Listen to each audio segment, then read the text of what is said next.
What is up, guys, and welcome back to Poor Lives Matter, where poor lives matter, and you already know what time it is. Today we're going to be jumping into roasting the Penrose family, part 5, the final part. Today we're going to be roasting Bubba, the finale. I hope you guys enjoy it.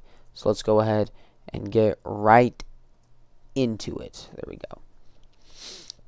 Alright, so this is going to be a roasting Bubba personal PowerPoint made by yours truly, Poor Lives Matter. Without further ado, let's jump right into it.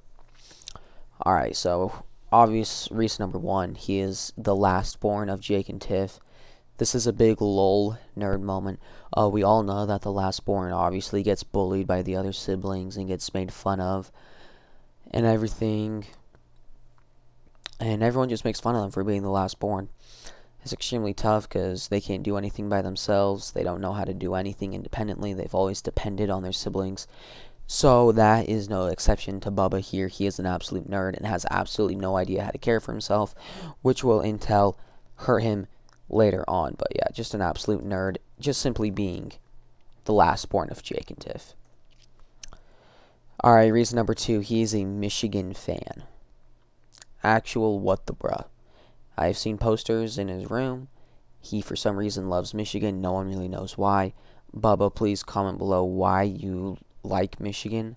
That is literally like someone from Detroit saying, "Yeah, I'm a Utah State fan. Why? No reason. I'm a Utah State guy." Like, this just makes no sense. The real reason is because Michigan is really good at football and sports. He is an absolute bandwagon. Everyone knows this, but they've died off, so now I don't think he likes them anymore, but back when they used to be really good, he was a bandwagon, so that's why he liked them. Number 3 is that he rides in go-kart, and it's not like a cool go-kart, it's this hoverboard go-kart.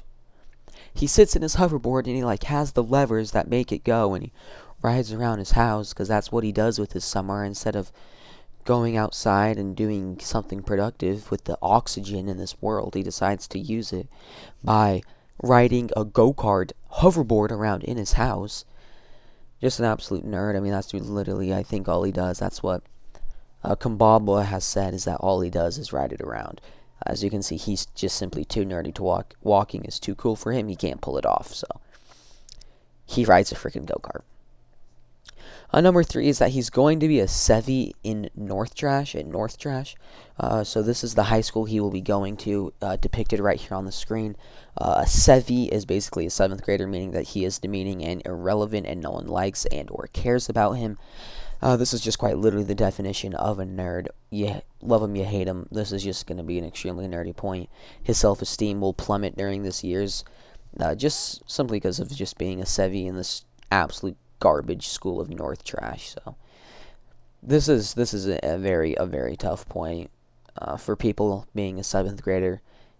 It's just something you have to accept as the absolute nerd that you are. So that's really it. Being a Sevy at North Trash, that's the definition of a nerd. Alright, so this is probably the worst one of the worst ones, that he uses his mom's phone. Okay, right, so this is mom. Mom is right here. Now all of a sudden, Bubba walks up to his mom and is like, "Hey mom, can I use your phone?"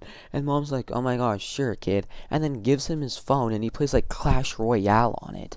What a fetching nerd. Oh my gosh. But that is what Bubba does. It's incredibly nerdy.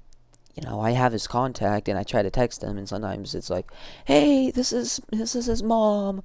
You guys want to hang out?" It's the epitome of nerdiness.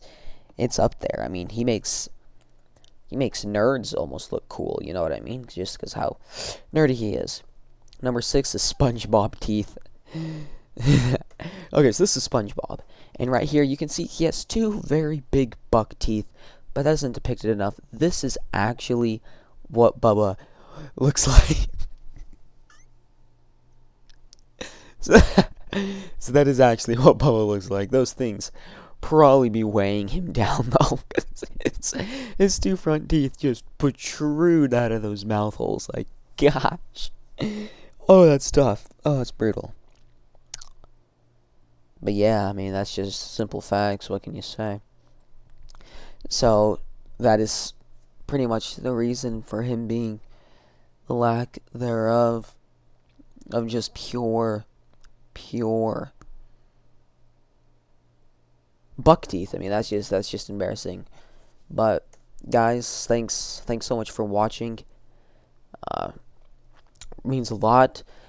I apologize if your life is ruined, Bubba. Now, before we close the finale, there's one thing that we need to revisit. I want to make it short. I'm going to make it quick, but you guys already know what I'm about to do. Caden, you wear tight pants because your legs are tiny. You can't even squat a plate. You're called One Peck Wonder because you have no chest definition and you can't even bench 45 pounds. You dyed your hair blonde because the entire basketball team won a state championship. I looked at the film, and your mechanics of taking the water out to the varsity players was absolutely phenomenal. This just needed to be done, Caden. Some re-roasts. You're an absolute nerd. Don't ever forget it. Guys, we'll see you next time.